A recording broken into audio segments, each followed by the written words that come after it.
Biingat lang. Napakaraming nagsasabi na kapag ikaw yung pinakamahina sa team, mag-tank ka na lang. Par, hindi mo ba alam na sobrang hirap mag-tank? Tapos sasabihin pa ng iba na pabuhat lang daw ang mga tank. Ipapaliwanag ko sa iyo kung ano trabaho ng isang tangka. Ang tank at support par, sila ang nagdadala ng flow ng laro. Sabi nga 'di ba, walang magiging malakas na core kung hindi magaling ang tank at support. Trabaho namin mag-zone, mag-check bush, Mag-invade at magbigay ng set at shot call. Yung isip niyan, dapat timing talaga. Kasi kapag pumasok siya, alam niya na mayroong follow-up sa mga set niya. Ang mindset ng mga tangkay, sinisip namin kung paano hindi mababaog, mapoprotektahan at makakapagbigay ng magandang pick-off para lumakas ang kakampi namin.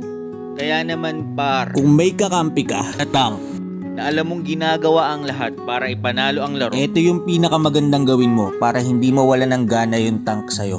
Pag nag-i-invade siya,